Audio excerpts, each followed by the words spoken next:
Deep in the midnight woods of Java, something tall and dark watches from the shadows. Hey everyone! Today we are diving into the bone-chilling legend of the Genduruwo. Let's explore. The Genduruwo is one of Indonesia's most famous and feared supernatural beings. They are described as man-like giants, covered in thick, dark hair from head to toe.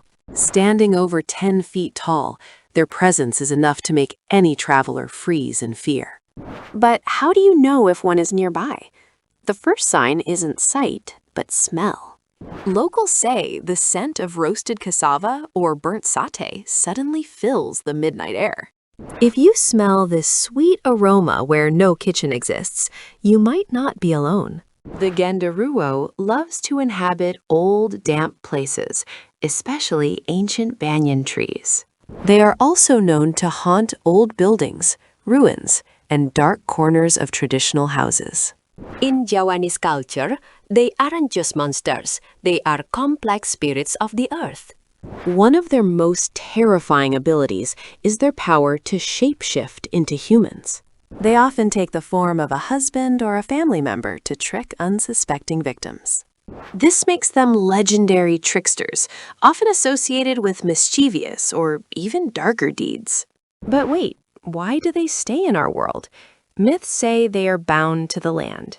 Some believe they protect certain areas, while others see them as pure omens of bad luck.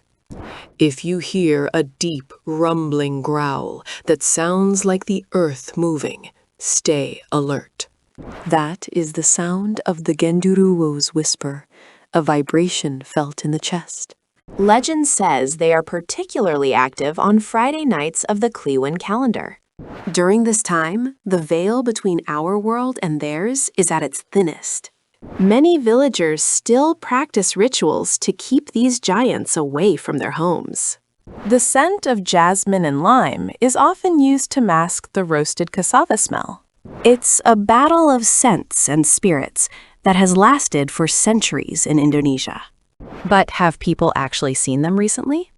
Yes, sightings continue to this day. In rural Java, farmers often report seeing a hairy pillar standing in their fields. When they approach, the figure vanishes into thin air, leaving only the smell of smoke. Some say the Genduruwo can be befriended if you are brave enough to offer them food. But be warned, their friendship comes at a cost, often involving your own sanity. They are spirits of chaos and nature, not easily tamed by human will. Let's take a look at a famous story from a village near Yogyakarta. A young man once tried to challenge a Genduruwo to prove it wasn't real. He sat under a banyan tree at midnight and shouted for the spirit to appear. For minutes, nothing happened. He laughed, thinking he had won.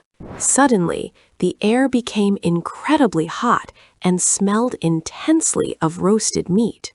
A massive, hairy hand rested on his shoulder, colder than ice, despite the heat. He didn't look back. He ran until he reached his house, never speaking for 3 days. Stories like these remind us that some things are better left unbothered. The Genduruwo represents the wild, untamed parts of our world. In modern times, these legends help preserve the forests of Java. By fearing the spirits, people are less likely to cut down ancient sacred trees. It's a fascinating way that folklore and environmentalism can walk hand in hand. So, the next time you're walking through a forest at night and smell cassava, don't look up and definitely don't look behind you. Just keep walking and hope the giant is in a good mood. Folklore like the Genduruwo is what keeps our world mysterious and exciting. Do you have a similar legend in your country? Let us know in the comments. We love hearing about your local myths and spooky encounters. Stay curious, stay brave, and always keep an eye on the shadows. We have plenty more legends from around the world coming your way very soon. Thanks for watching. Don't forget to like and subscribe for more updates.